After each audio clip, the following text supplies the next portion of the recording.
Hello guys, my name is Jackie and I'm a specialized IELTS tutor. And this is the writing class today. And I'm gonna introduce the expected essay topic which you will see in your test. And today's essay topic is about juvenile delinquency. So, as you know, juvenile delinquency is the crime committed by teenagers. So, the teenager crime is a juvenile delinquency. So today's topic is punishing teenagers strictly for crime is the best way to reduce teenage crime. Do you agree or disagree? So today's topic is asking you about the strict punishment against teenage crime is the best way to reduce the crime rate of teenager crime.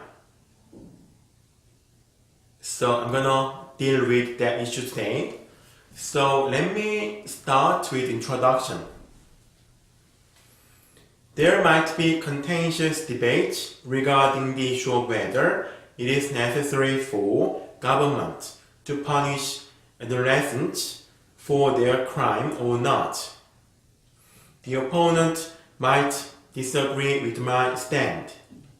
However, I strongly believe that punishment is not the most advisable way of dealing with juvenile delinquencies.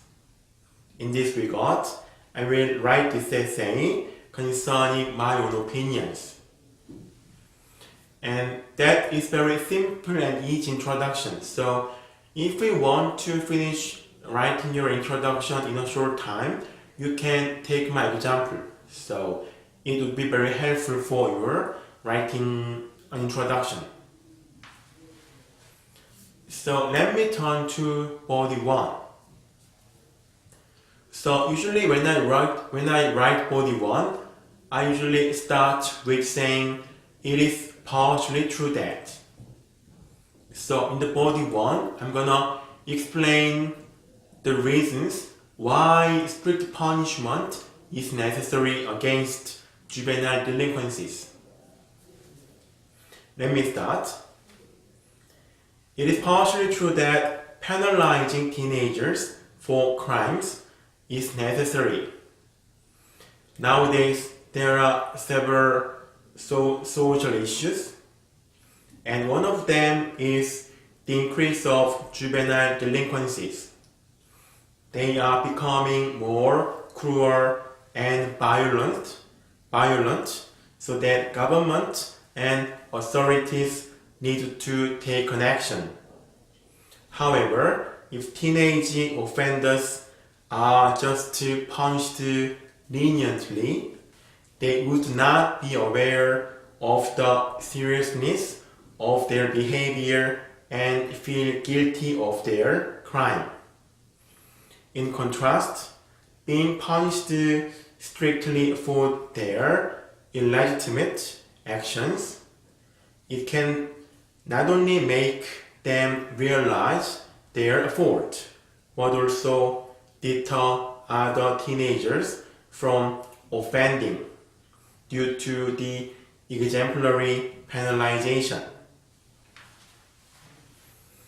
Okay, so as you heard, they are the reasons why there should be strict punishment against teenage offenders, because if teenagers are strictly punished for their crime, it can make them realize their fault, and it can deter other teenagers from committing crimes, because other teenagers feel afraid of being punished.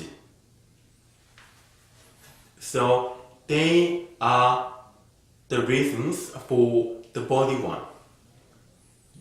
But in the body 2, I'm gonna explain why the only punishment is not the best way. Okay, let me read body 2.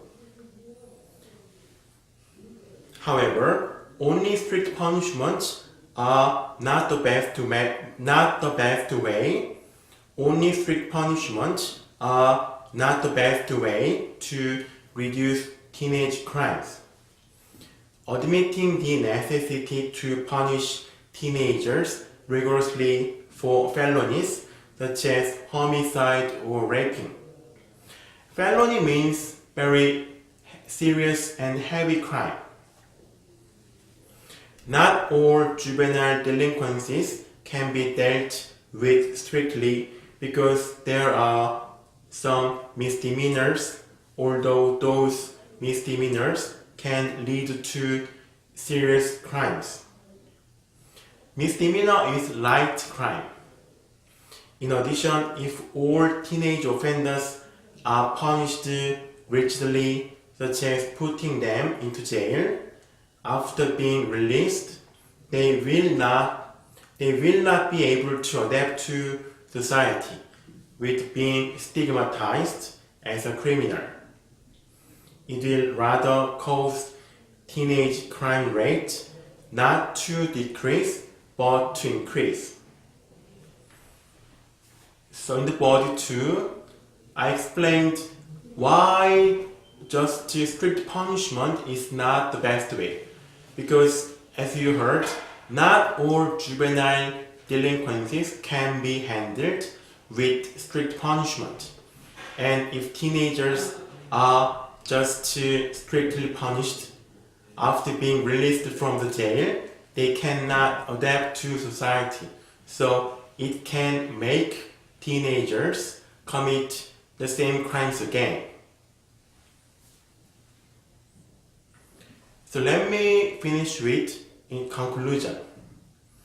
In conclusion, although brutal crimes have to be handled without any tolerance, I firmly argue that only punishment cannot treat all kinds of juvenile delinquencies.